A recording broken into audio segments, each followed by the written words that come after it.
Bonjour et bienvenue à tous pour cette nouvelle pause lecture. Aujourd'hui, The Young World.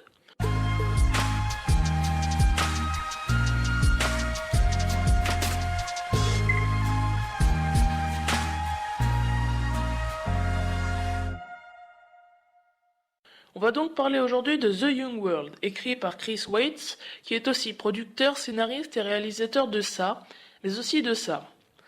Pourtant, son livre est super. C'est l'histoire de deux adolescents, Jefferson et Donna, qui vivent dans un monde post-apocalyptique où une maladie a tué tous les enfants de moins de 13 ans, et beaucoup plus grave, tous les adultes. Et là, ça pose problème. Plus rien ne fonctionne, ils doivent donc essayer de survivre dans les ruines des villes.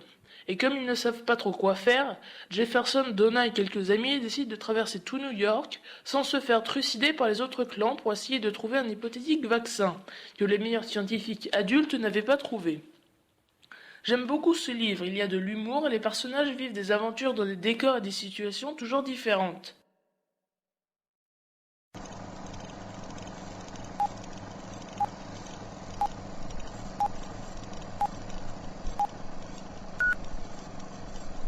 Le dénouement va être apporté par le vieillard, le seul adulte à avoir survécu. Du début du livre à la fin, on parle de ce personnage au maximum 3 fois. Et je trouve, surtout quand on connaît la fin de l'histoire, que c'est trop peu. Justement, parlons-en de la fin. Ce n'est pas un défaut à proprement parler, mais elle est très rapide. En moins d'une page, on apprend une chose qui change complètement notre vision de l'histoire, et qui crée une attente insoutenable pour le deuxième tome, The New Order. Non, pas celui-là. Qui fait le montage, on se demande.